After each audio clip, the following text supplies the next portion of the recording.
Hello, everybody. Hello, and welcome to another episode of Gossip Finance. I'm your host, Alacius Inger. I'm Duncan Sandlin. How's everybody today? How are you, Lacey? I am fabulous. You know, there have just been some really fun things that we've been Crazy given the opportunity to talk about. I'm very excited. Crazy stuff. Well, I also want to point this out before we get into it. We did go after Tim Pool last week, and once again, we really pissed off Tim Pool's audience. We don't have time to get... So apparently, you know what, Duncan, I seem to understand that Tim Pool's audience is not interested in dating either of us. No, they don't find either of us attractive. Boo-hoo. Well, I know I'm going to cry myself to sleep tonight. Yeah. I am. I'm going to be, sobbing myself to sleep because apparently my life goals will not be realized. I know. We're just going to have to suffer. Anyway, we'll get to them next week. We don't have time this week. There's too much fun stuff. So today on the show, Marje Greene planning on ousting Mike Johnson, and she wants to bring back the space lasers thing. So we'll go through that. Trump had a bad couple weeks in court. We'll go through that. SCOTUS kind of looks like they're backpedaling on the immunity. They're going to try and kick it down the road. So we'll do that. Laura Trump is screwing the Republican Party.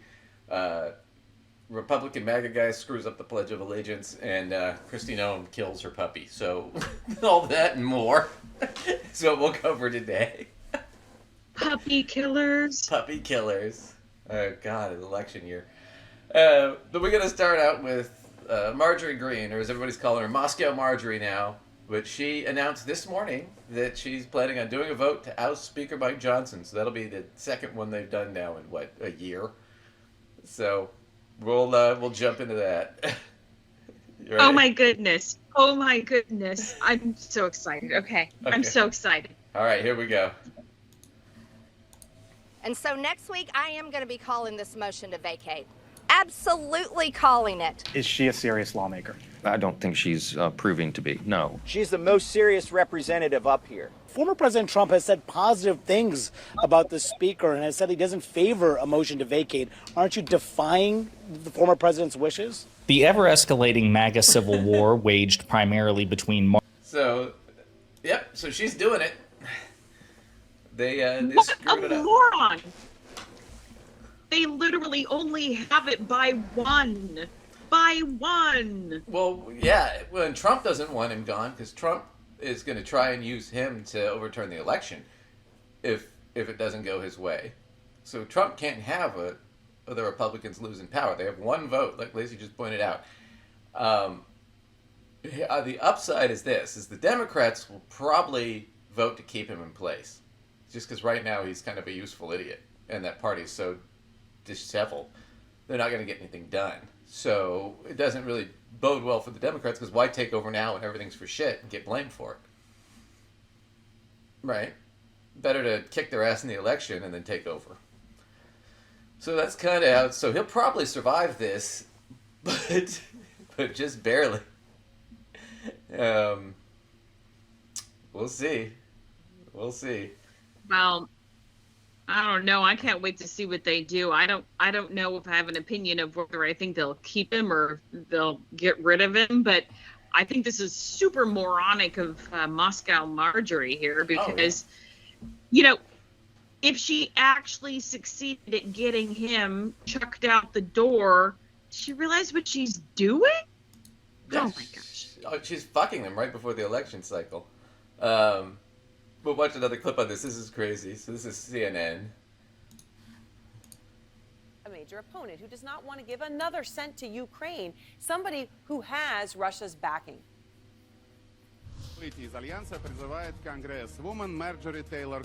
Congresswoman Marjorie Taylor Greene is proposing for the U.S. to withdraw from NATO. She believes that Americans should help Putin win. That's amazing. That's Russian state television. In fact, ever since Marjorie Taylor Greene started speaking out against helping Ukraine, Russian state television can't get enough of her. Look at all that. And don't just, listen to us saying this. I mean, listen to what former Republican Congressman Ken Buck told me. Moscow Marjorie is focused now on this Ukraine issue and getting her talking points from the Kremlin and making sure that that she is popular and she is getting a lot of coverage. I mean, that's what this is all about for her. She wants to bail on the Ukrainians and give it to Putin. And then leaving NATO? Okay, so what? So Putin can run roughshod over Europe? You really want Europe to be at war with Russia? And what, we're not going to do anything? We're just going to be like, whatever. She wants to be, I think she wants to be, you know, some sort of famous rebel rouser. I don't even think I don't think policy or do anything like that. She just wants to get popular and be well known. Yeah, I think that, and she's a conspiracy theorist, and the Russians have put out a shit ton of propaganda conspiracy theories, and she ate them up. And she thinks that that's a good position to take. Now, it's amazing to me, they're all for let's support Israel, who is committing a genocide right now, and that's not me saying that, that's the international court saying that. That's the UN saying that they're an apartheid state. They're all for backing that, but Ukraine gets invaded by a foreign country, and it's, you know, fuck them. The Ukrainians are evil. No, they're being invaded. So I just think the whole thing is ridiculous. But that's where they're going. But it's all voting badly. And on top of the fact, we talked about her potentially hurting Trump in the election, and yet here she is on Steve Bannon's show, I think this is the right clip, where she's basically kind of admitting that she doesn't think that Trump might win. She thinks there's a good shot he won't. So let's watch this real quick, because I was shocked she said this. He's actually Mr. Christian, Mr. Biblical worldview, and that this is what MAGA wants, this is what Trump wants, which is a total bald-faced lie, ma'am. Johnson's done even worse than that, Steve. You know, just for the war room to know, Jake Sherman tweeted out this morning, Biden won on every single policy issue, and this is all possible due to Mike Johnson. And this is not what Republican voters gave us the majority for. Republican voters gave you the majority in one chamber by razor-thin margins and expecting you to get stuff done, which means you'd have to work bipartisanly with House Democrats, Senate Democrats, who are in the majority of the Senate, Senate Republicans, who tend to have their act together better than House Republicans, and a Democratic president. You failed spectacularly on that front. But again, it's Marjorie Taylor Greene and Steve Bannon's issue. They want to be the tail that wags the dog. Even in his question, Steve Bannon says, you know, Mike Johnson's trying to sell you, Marge, that this is what MAGA wants. Well, it's not just about what MAGA wants. Even if you're a Republican, it should be about what as many bipartisan or as much bipartisan consent. So he makes a good point that right now, because the Republicans are so divided in the House, they don't have the Senate, they don't have the presidency. They do technically have the Supreme Court because that's been packed by Trump. But even then, they're so divided they can't get anything fucking done. And so if Mike Johnson wants to get anything done, like, oh, I don't know, pass the debt ceiling and keep the government funded so that things don't tank under his watch, he has to go beg Hakeem Jeffries and the Democrats to do it. He cannot do it with his party. They're too fragmented and disjointed, and they're too crazy. And the whole issue with Ukraine is, you know, Mike Johnson initially was against it because he's a MAGA guy, but now that he's got access to all the intelligence briefings, he starts to realize how dangerous that really is if Putin actually were to take Ukraine. What that could mean. It could mean a world war. And so he's got to make that call, you know, and there really is only one call there, which is, yeah, we have to fund the Ukrainians. You know, I think we should be giving them F-16s, but that's just me, so, you know, but yeah, it's crazy, crazy stuff. I mean, this is what happens when you've got people that are in Congress that are more interested in, you know, being famous, just sort of famous faces than they are in actually, you know, creating policy and helping govern.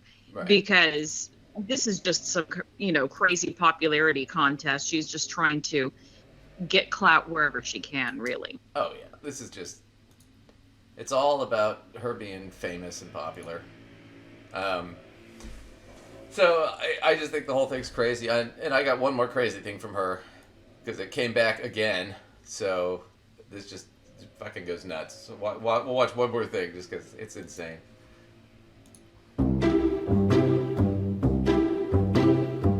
Marjorie Taylor Greene has proposed an amendment to the foreign military aid funding bills. And, well, she's calling for space lasers.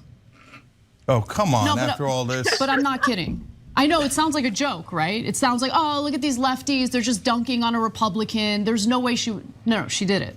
We've got the receipt. So let's take a look at a screenshot of the bill, or the amendment to the bill itself, offered by Mrs. Greene of Georgia.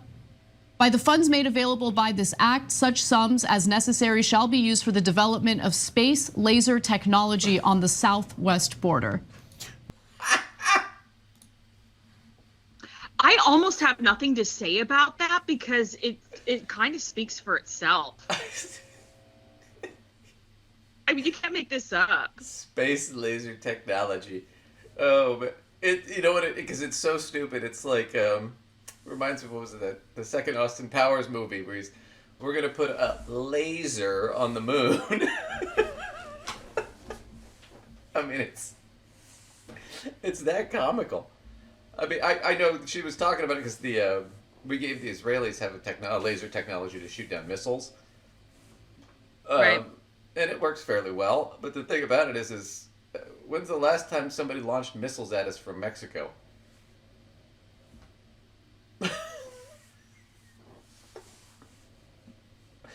We're not at war with Mexico.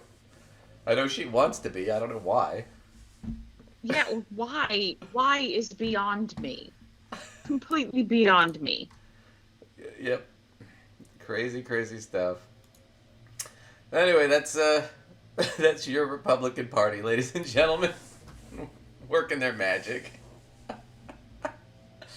Oh, Marjorie Taylor Greene. Wow, he looks like he's taking a dump in this picture. Oh, yeah, we'll get to that in a second. But Marjorie Taylor Greene just, blowing up the party. Once again, it's all about, for her, it's about being famous. It's about getting attention. But, she's kind of fucking over the Republicans. She's kind of screwing over Trump, too. Which is fine. Did she get confused? Did she think this was reality TV? I think so. Because I feel like she's on reality TV. Well, I think, I don't know what the belief is that she has. And all this space laser, she's, I mean, honestly, you're an American politician and you're a big hit on Russian state TV. That's the Putin channel. Like, that doesn't concern you? Yeah, I would be like, maybe I'm on the wrong side here. I mean, they are the party of white nationalists and Nazis and that stuff, but they don't seem to care about that either. So it's like, it might occur to you you're on the wrong side here, but maybe not. However, their presidential candidate, Donald Trump, is in trial right now for 34 counts of felony counts, falsifying business records to commit an election interference. Things are not going well for him in court. So it started out after jury selection, and he got a gag order, and then recently the judge fined him. What was it, $1,000 per charge, and there were like 10, and I think he gave him 9. So it was a $9,000, which is nothing to Trump. And even the judge wrote down it's a nothing amount of money. And he's like, I really should be able to fine him more, but I can't. So the only thing I've got left, if he continues to do this, is I got to throw him in jail. That's not good when the judge is writing that down. This is your warning. Your final warning. On top of the fact, now that he's been found guilty of 9 counts of contempt, he's in violation of his pretrial release in his other cases. Because right now, he's on bail. Right? It's called pretrial release, but it's you can't be breaking the law when you're on fucking bail. Otherwise, they could revoke it and throw him in prison. pending trial. Oh my. So we'll see what happens. I'd be shocked. I mean, if Chutkan gets this through, she might say yeah, because she's going to have to do a show cause hearing now, where they come in and he's got to explain, well, why is it that you were in contempt, and how is that not a violation of your pretrial release? So, anyway, it didn't go well. His first person that came up was a guy named David Pecker, and it's not a joke. That's the guy's real name, and he ran AMI, which ran the National Enquirer. And they used to do these like catch and kill stories where they buy the story and then kill it, right? Or they buy tabloid news, but they buy them and kill it for payments. And they did this for Arnold Schwarzenegger, and he was under investigation for that. And while he was under investigation for that, he did it for Donald Trump, and he did it for the doorman who had a story about Trump having a child out of wedlock, which turned out not to be true. But they paid him off anyway because what happened was the Access Hollywood tape had come out, right, where Trump did the grab him by the pussy line, and he was looking really bad in the election. They couldn't handle another scandal, so they paid off the doorman. Then his ex-girlfriend Karen McDougal, who claims they dated for like 10 months, and she's got receipts of gifts she gave him. She even claims she was in love with him. And what they did was Pecker hired her to buy out her story and to hide the payment. And he gave her like a do-nothing job at the tabloid. And she thought they were going to make her famous and help her out. And really, she just got taken advantage of through this whole thing. So she's kind of she's kind of a pathetic figure in this whole deal. I mean, I feel kind of bad for her, but, you know, you need to sleep with the devil you sleep with. You get what you get. And then, of course, Stormy Daniels being probably the most salacious one, right? The porn star. And what happened with Stormy Daniels, and Pecker in his testimony said, yeah, when Stormy came up, I said, God, you guys, I've done this twice. You haven't paid me back for any of it. I'm not your bank. And furthermore, I'm not doing it a third time. Because I'm already in severe danger of getting caught for election interference on your behalf. So Michael Cohen had to do that one on his own. Well, then the attorney for Karen McDougal and Stormy Daniels, who negotiated those deals, he got up and testified and basically said, yeah, that's what happened. I did these deals. I did them with Michael Cohen. Trump paid it off. They were worried about the election. So that's all they have to prove, right? But it didn't go well for Trump this week. We'll watch a little clip here from Alex Wagner just covering it. Here was one of David Pecker's final moments with prosecutors when he was questioned by the prosecution about why he bought and then killed Playboy playmate Karen McDougal's story about her alleged affair with Trump. Prosecutor Joshua Steinglass. Had you published a story about a Playboy model having a year-long sexual affair while he was married with a presidential candidate, would that have sold magazines, do you think? Pecker. Yes. Steinglass. That would be like National and Enquirer gold? Pecker. Yes. Steinglass. But at the time that you entered into that agreement, you had zero intention of publishing that story? Pecker. That's correct. Steinglass. And despite the fact that publishing that story would have helped your bottom line, you killed the story because it helped the candidate Donald Trump. Pecker. Yes. Pretty damaging testimony there. Well, that's clear. Yeah, that's the case, man.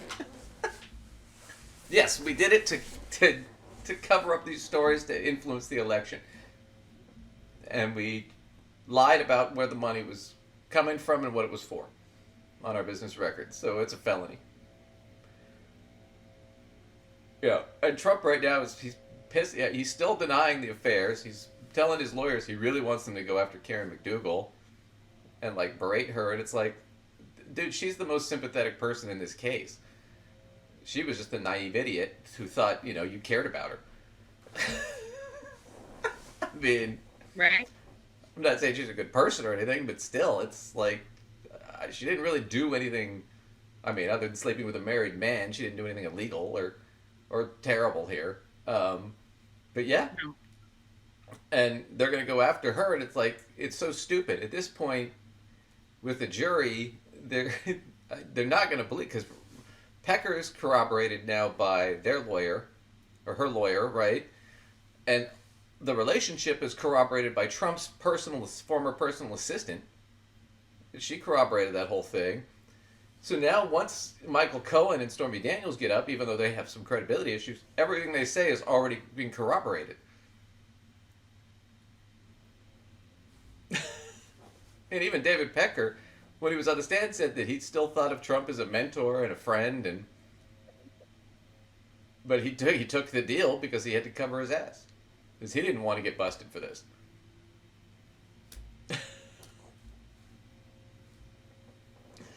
Yeah. So basically, I mean, Pecker in and of himself, I think, proves the case. I think they proved that pretty quickly on day one. Now everything else is just nails in the coffin. And I think Cohen's going to be the real condemning testimony, because Cohen went to prison for this.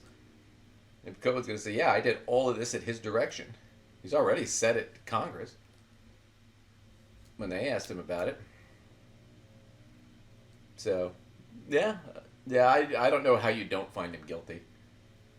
You have to create some sort of reasonable doubt. And the only way you can do it is to say, okay, yeah, he lied, he cheated on his wife with these women, but he didn't pay them off for the election. He paid them off because he was worried his wife would find out.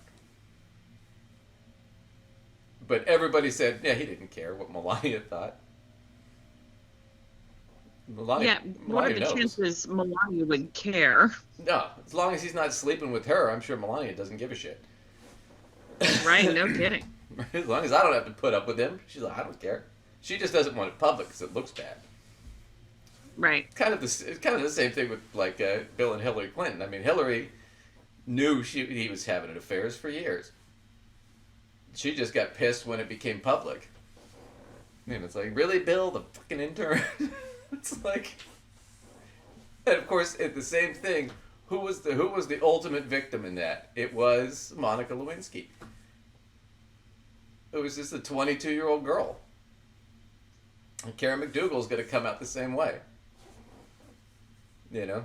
Yeah, I feel sorry for these girls, and I know it's an unpopular opinion because people go, but they're with somebody who's married, etc. Fine, put your morality there, but these are women who have sort of been charmed by somebody in a position of power and thinking this person really cares about them and sort of stepping out on a limb because they think they're in love or whatever, and then they get just totally drugged through the mud.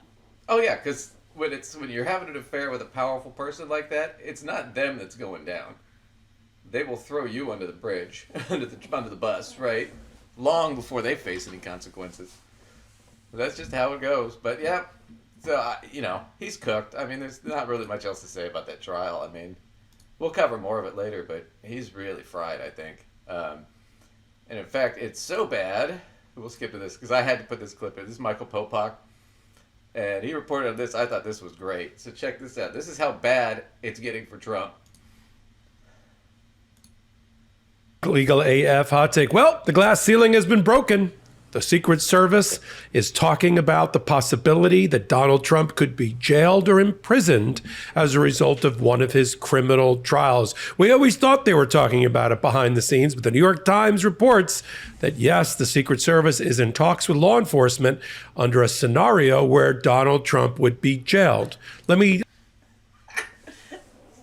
what happened after the first few days of the trial. And the contempt and everything. So the Secret Service went to the Department of Prisons or whoever it was in New York and said, hey, so in the very likely scenario he gets imprisoned, how are we going to handle this? Because he's still entitled to Secret Service protection. Can you imagine having that shit assignment? You think you've gotten yourself out of a position where you're doing some sort of like prison situation, and that's where you end up with a former president? Well, it's not even like you're a guard. What's your function there? The guard's function is to keep him alive. You're just sort of redundant at that point. Besides, plus, Secret Service is a little different. The guards, I guarantee you, the guards at the prison probably get paid more than the Secret Service agents. Secret Service pays nothing. And those guys go through all kinds of dangerous training, and I mean, basically, they're signed up and trained to take a bullet for that guy, even if they don't like him. And now all of a sudden it's like you did all that training and all that service and whatnot, and you got stuck at the fucking prison with Donald Trump. Oh man, that's horrible. So there's All that. right, Secret Service agents in the U.S. range from 19,000 up to 511,000. Oh my gosh! Yeah. With a median salary of 93,000. Yeah, they get paid. All right. They don't get paid hardly anything to do that job. I mean, you have to pay me a lot more than that to potentially be taking a bullet for one of these people. No. I mean, shit. I know there are people who either are or were presidents, but jeez. God. No, thank you. I'm good. Yeah. Well, anyway, so it looks like he's going to jail for that. But what ended up happening too was the Supreme Court heard the immunity case. Doesn't have anything to do with New York. That's a state case. The immunity is a federal immunity thing about does the president have immunity for official actions? Now, this case initially Trump pushed it, and it's stupid. Of course, the president isn't above the law, right? It's the whole premise of this country was we fought a war to get away from being under the thumb of a king. Why would we create a new one, right? Well, let's see what they do. Well, here's the deal. Trump's already won this, not in the sense that he's going to get immunity, but in the sense that it delays the trial, which is what he really wanted. And the Supreme Court basically rolled over, capitulated, and that's what they're doing, is delaying the trial, because they don't want to deal with this before the election. And they had the opportunity to hear this back in December, and this could have been resolved. And they said, no, we'll let the appeals court handle it. The appeals court handled it, wrote a stellar opinion about, no, of course he doesn't have immunity. And the Supreme Court's like, oh, okay, we'll hear it now. And then they heard it, and now it looks like they're just going to try and kick the can down the road even further. So he won't even go to trial on the federal case probably till next year, is now what it looks like. But Joy Rhea is going to cover some of this, and we'll talk more about it. Democracy. The U.S. Supreme Court will hear arguments in Donald Trump versus the United States about whether he can claim sweeping presidential immunity over his criminal election interference charges from special counsel Jack Smith. But even for the conservative majority on the court, here's one word of arguments. It is important to recognize the gift that they've already handed to Trump, namely time, and plenty of it, with a months-long delay. They refused Jack Smith's request to fast-track this case in December before a single Republican primary vote had been cast, sending it instead to the D.C. Circuit Court. The court also could have just affirmed the decision by the D.C. Circuit Court, which found that a president, surprise, surprise, does not in fact have absolute immunity from prosecution, after Trump's lawyers made this absolutely absurd argument that they could reprise tomorrow. Could a president who ordered SEAL Team 6 to assassinate a political rival who was not impeached, would he be subject to criminal prosecution? If he were impeached and convicted first. And so your answer is no. My answer is qualified yes. Instead, this 6-3 right. So that's just insane. Could the president order a SEAL Team 6 to assassinate his political rival and be immune from prosecution for that? Well, he'd have to be impeached first. So wait, so we need 2/3 of the Senate to impeach him first before we can convict him? Well, it's a qualified yes. So no, he can't be fucking charged, is what you said. It got worse at the actual Supreme Court. They brought up, all right, what if this hypothetical president, because the Supreme Court would not touch what Trump did, which is like, heaven forbid, the highest court in the land adjudicates something for a fucking change. Yeah, no kidding. So they wouldn't even listen to that. So they were like, okay, this hypothetical president, what if this hypothetical president tried to commit a coup and use the military against the people? Would he be immune from prosecution for doing that? And they basically said, yeah. if it was an official duty. Well, how did you define it as an official duty? Well, overthrowing the government is an official duty. Anything could be an official duty. I mean, I think they're really defining official duty as anything that he does while he is in the position. Well, they can't rule on it now, because if you rule on it and say, hey, I mean, if they rule on it now, then he goes to court, which they don't want to happen. They can't rule that he is immune, because then Biden could just have him fucking killed or arrested. And this could stop Biden, because he'd be immune. Right? So they have to try and kick this down the road. And Alito and Thomas especially are praying that Trump gets reelected, because then they can retire. Because if they retire now, then Biden gets to select who the replacements are, and they basically flip the court back to a more moderate court, which they don't want to do. So, yeah, all of it's all shit. And this is what's so fucked up. The immunity case of a president, we're talking about Donald Trump. We're not talking about Biden. They're talking about his immunity.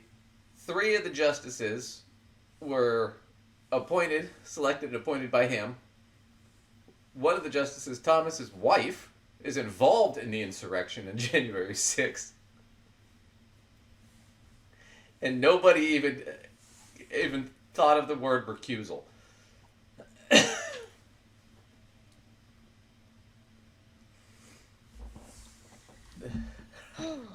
Supreme Court's a joke. You don't have. Sadly, yeah. Yeah. You don't have a Supreme Court anymore that's worth talking about. So that's what's going on with that. So we'll see all that. But meanwhile, there's the elections going forward.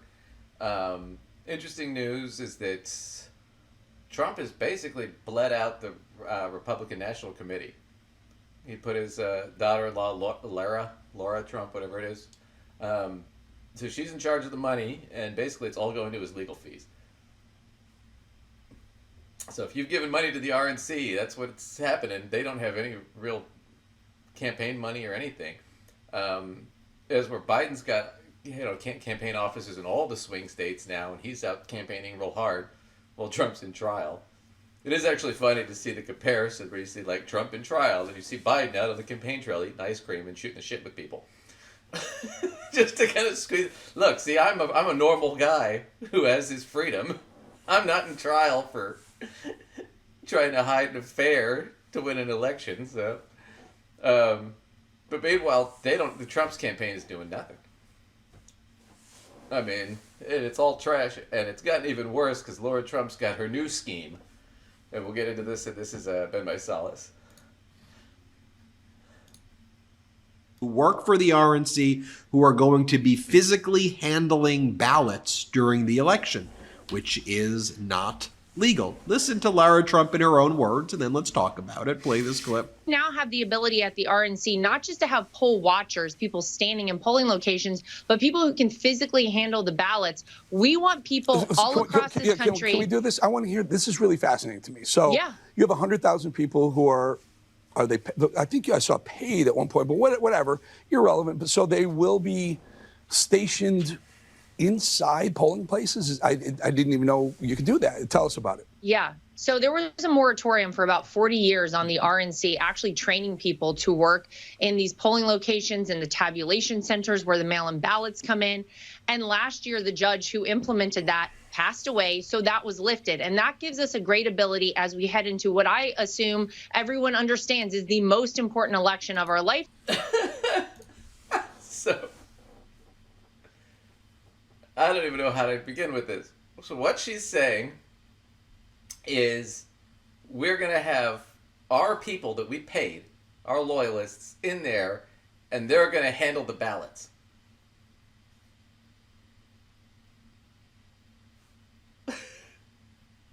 Oh, I can't hear you. You have to unmute, Lace. That seems like a really stupid idea. It's illegal. It's totally illegal. You can't do that. They can have people there to watch, but they can't have people there handling the ballots. Just like the Democrats can't have their own operatives handling the ballots. Right? You have independent state workers that do that. The other thing that's insane is her logic on this is, well, the judge who passed that initial moratorium or that judgment, well, he just died, so it doesn't count anymore. That's not how the law works. Just because the judge died doesn't mean the ruling has been lifted.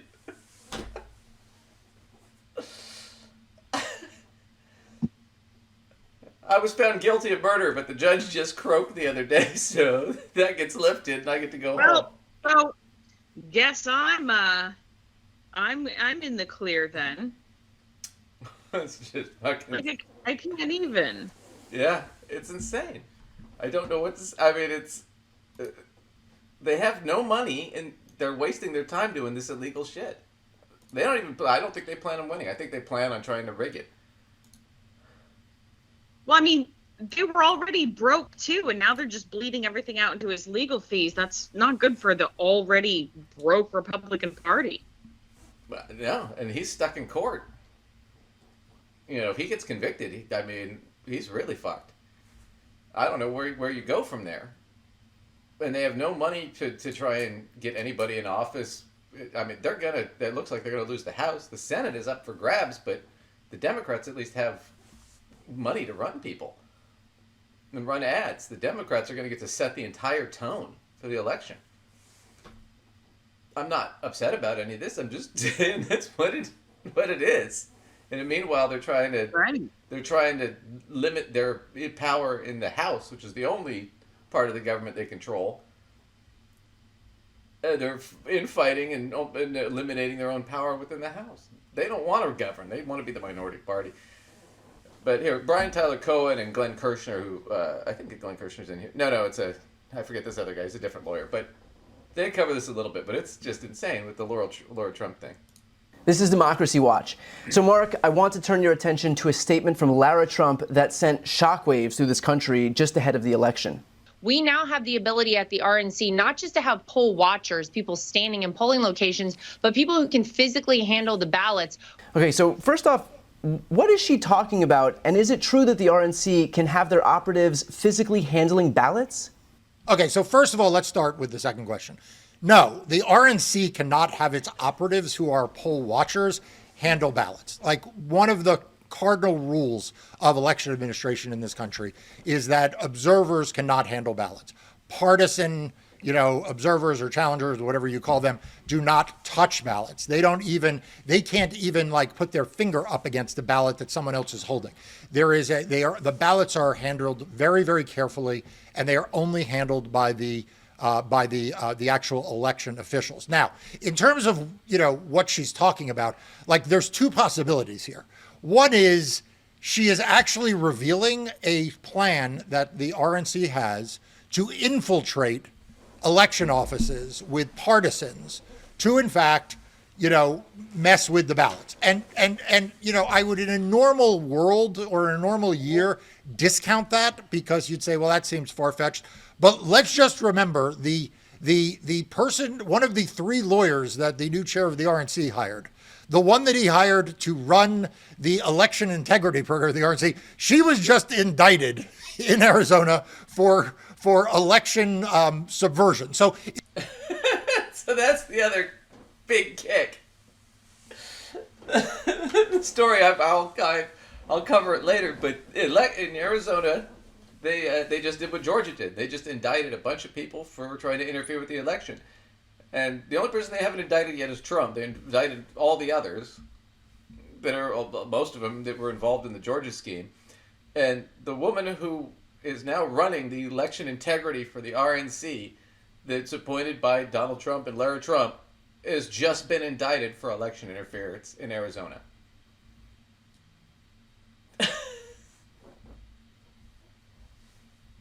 I mean, this just keeps getting stupider. They're just like, hey, we're over here doing illegal crap, waving their little flags. Right. Hi, over here doing illegal crap. Oh, my goodness. Trying to overthrow the election. You cannot make this up. Nope.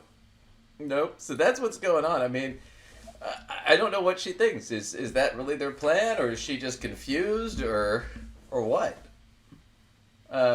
Yeah, it's hard to tell if she's incompetent or if it's like really some malicious intent? Like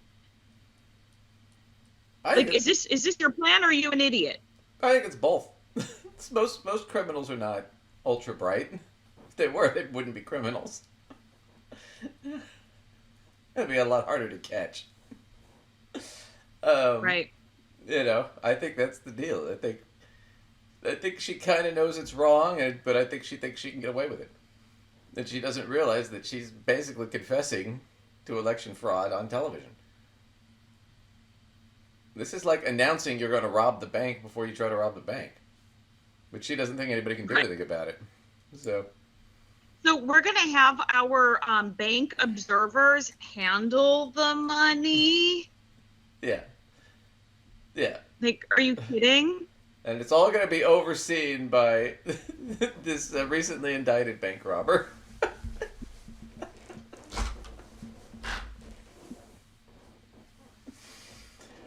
Oh, yeah. Makes you feel good about American democracy, doesn't it? Makes me hope the Canadians would be willing to take a few of us. To flee to Europe. Putin doesn't take it over. Right? Well, that's the craziness going on there. I have a couple fun clips we got to get into, though, before we close out here, guys. So, Ken Hovde, I think his name is Ken, or Kevin, whatever. He's running for Senate, I think it is, in Wisconsin. He's a rich guy. He's really right-wing, kind of nut job. I forget who he's running against. No, not Tammy Duckworth. It's the other Tammy.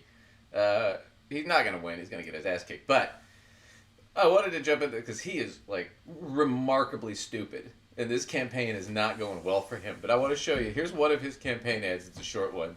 And then we'll jump into something really funny. Last year, our daughter blessed our family with this cute little nugget.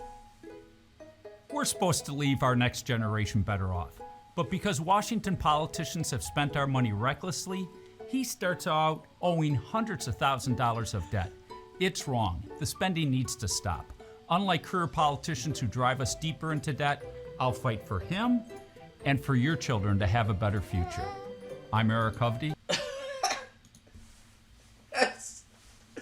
First off, that's not how the fucking debt works. You idiot. What? Wow, that doesn't even make any sense. It doesn't. It doesn't understand how debt works. It's a fiat currency. It doesn't matter. That's actually it can be a good thing, especially for a government, because it means there's more money that we have to spend, right? If they issue out more money. The trick is you don't want to issue out too much because you don't want inflation to become a problem. That's the real issue here. But it's not like you're born and you owe a chunk of that debt. And furthermore, you're going to pay taxes, so it is what it is. If you want to talk about preventing little nugget there from having crippling debt, why don't you make fucking college free? Right? Like, it kind of seems like the obvious thing. Like, you're talking about how I'm going to protect little nugget from debt. You'd think it'd be little nugget's future schooling, right? Right. Yeah, education, universal health care. Oh my God. Okay. Protecting her Social Security. No, we're going to take all that shit away and get rid of the debt, and then she won't owe that debt that she doesn't really owe. I don't think Little Nugget likes him too much. No. He's kind of an idiot. Well, not just kind of an idiot. Here he is. He's at some speedway race thing, and he's doing an announcement, and he's gonna show you just how patriotic he is. Just what a true patriot Eric Hovde is. It's Eric, sorry. All right, here he is, Eric Hovde, true American patriot.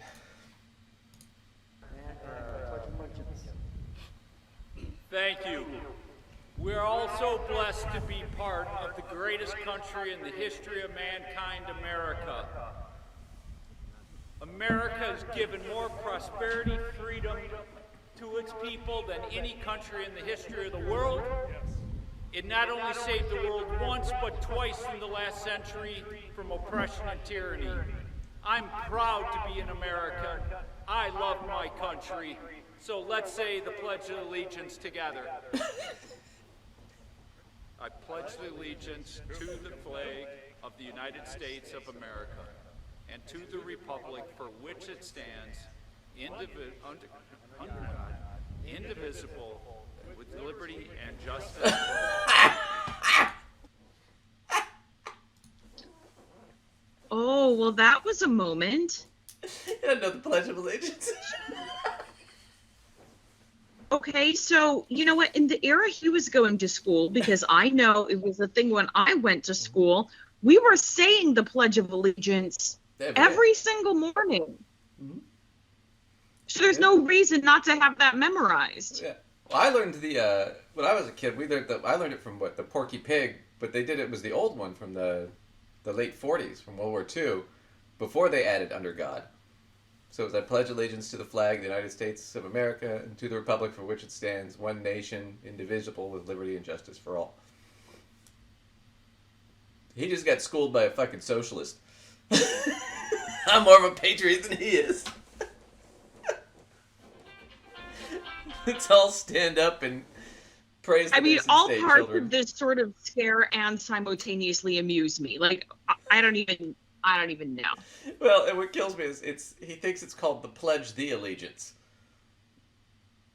No, you are pledging allegiance. You're not pledging the allegiance. I mean, I don't think some of the younger kids now are required to say that every day like we were. So if this were somebody that was younger than us, I would feel a little bit more forgiving of not knowing that, because I would question whether they needed to say it. But at his age, it's hard to convince me that he didn't have to say that every day. Well, the other thing about it is if you're gonna say it, you should know it. That does feel like a thing. I think he got up there and he thought, "Oh God, I know this," and then he realized, "Oh wait, shit, I don't know it." And then so you can see the look on his face when he realizes he doesn't know it. Oh my gosh! I'm gonna get back in it because I gotta watch this one more time, just to see the look on his face, because he realizes at the last second, "Oh shit, I don't know what's going on here." History of the world. It not only saved the world once, but twice in the last century from oppression and tyranny. I'm proud to be an American. I love my country. I'm so proud. I love it so much. I can't even tell you the fucking Pledge of Allegiance. So let's say the Pledge of Allegiance together. I pledge the allegiance to the Pledge the allegiance. See, he knows it right there. That he fucked up. flag of the United States of America and to the republic for which it stands, indivisible, with liberty and justice for all. It's just...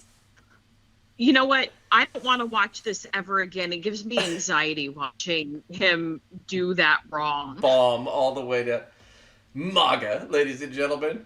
Like, I find myself like wanting to mouth the words to him or something.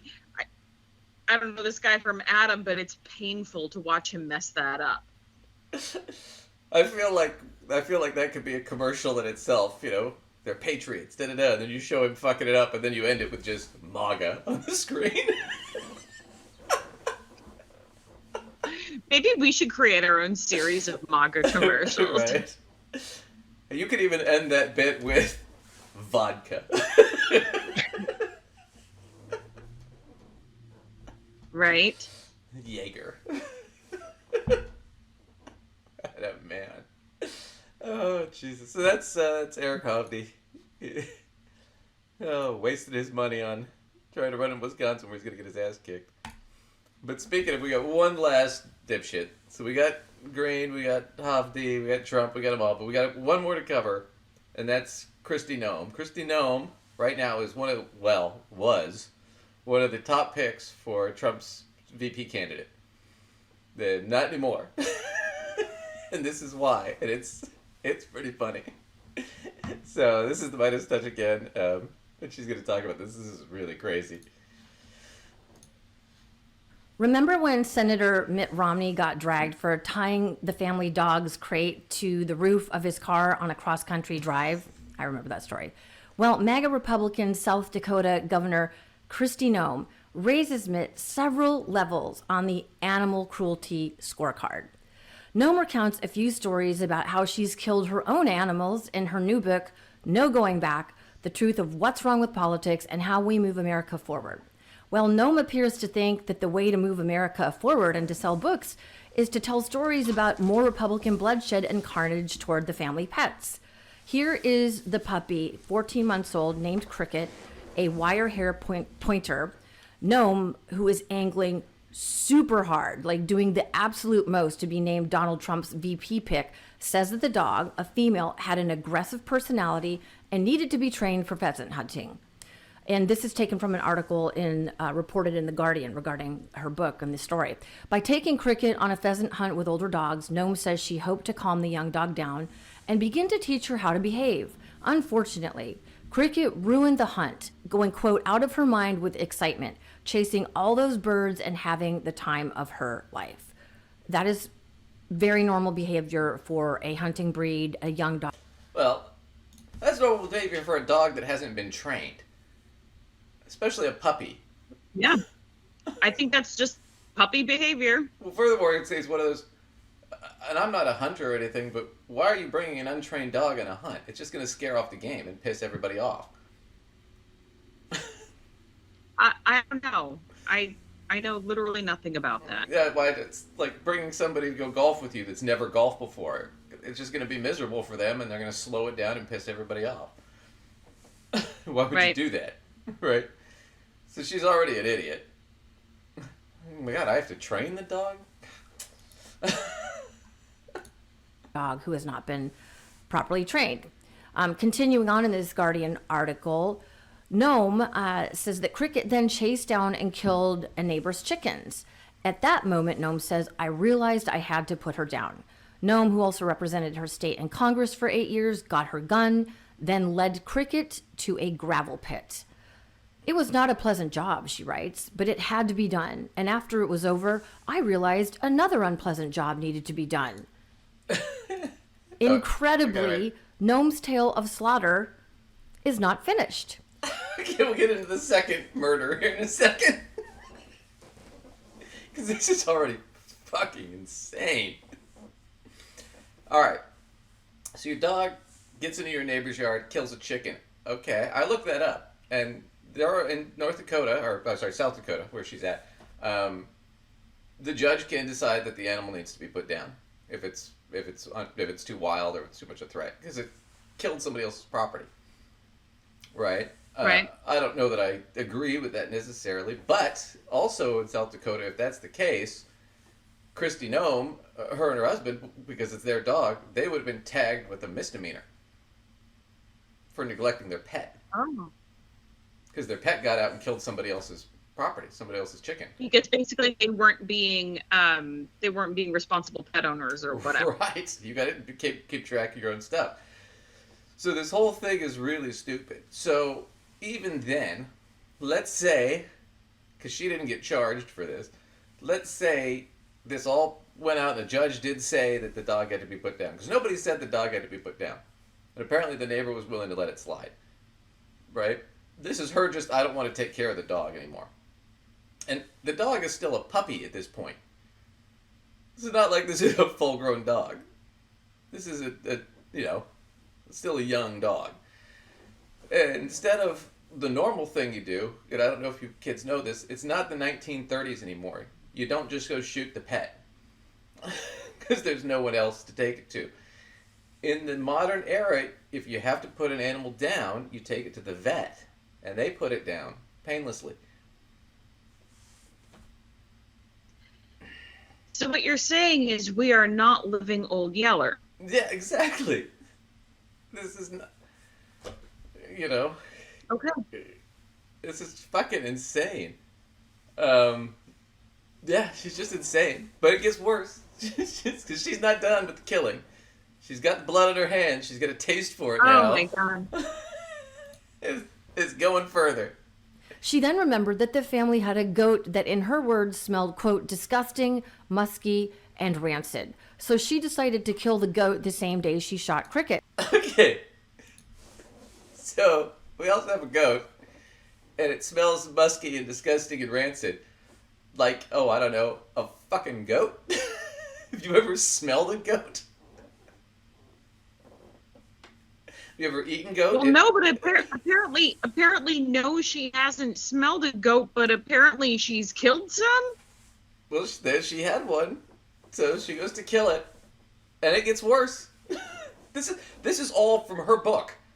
This is all self-confession. Nobody needed to know this. She could have gone to her grave, and nobody would have known this happened. But she had to put it in her book as her sales pitch to why she should be vice I fail to president. see what point she's making. Is it because killing animals makes her tough? Yeah, I think that's where she's going. Oh gosh. And she dragged the goat to the gravel pit. The goat, the unnamed goat, jumped as she shot it and apparently survived the wound, so she had to run back to her truck, reload her ammo, and finish the job. Noem brags about her willingness to do anything as a rancher or a politician if it's, quote, difficult, messy, and ugly. And as DJ Darwin put out on X, she's letting everyone know that she can do the dirty work if needed, including killing their perceived enemies. So, you're right, that was her point. The point is, I'm responsible, I can do what needs to be done.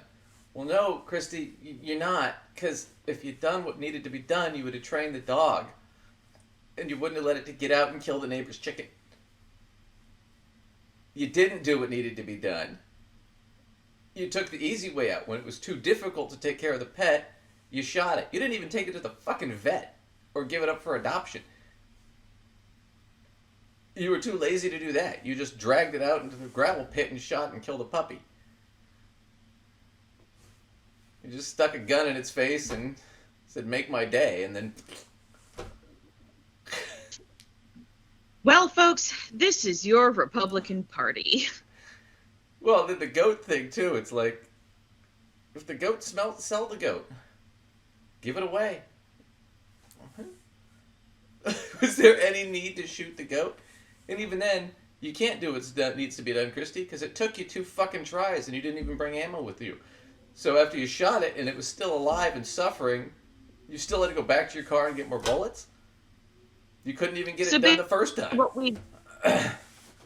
we've learned is she is somebody who makes last moves, is underprepared to be able to execute said Yeah, she can't. Half the time it's going to be because she was negligent in the first place, and then she's going to do some bigger thing to make up for or cover the thing she screwed up in the first place. Yeah, she's going to fuck up, and then she's going to blame the dog.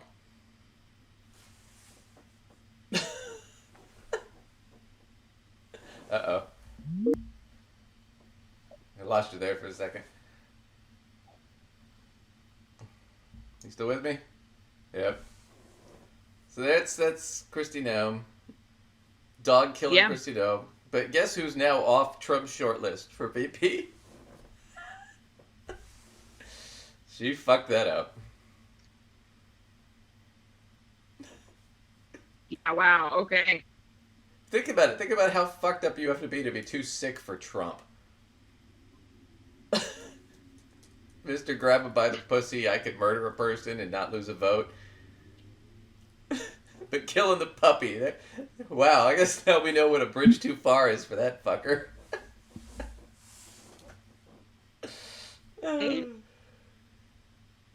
Shooting the Hamley puppy. Well, anyway, you're still there? You're breaking up a little bit. Hello? Yeah, you're cutting out on me. Yeah. Well, that's okay. That's the last clip we had. So we'll wrap up. Thanks, everybody, for joining us. You can catch Lacey. Her links are down below on mysensewithsense.com with her blogs. Feel free to email us, gossipfinancead@outlook.com. And thanks, everybody, for joining. We'll catch you later.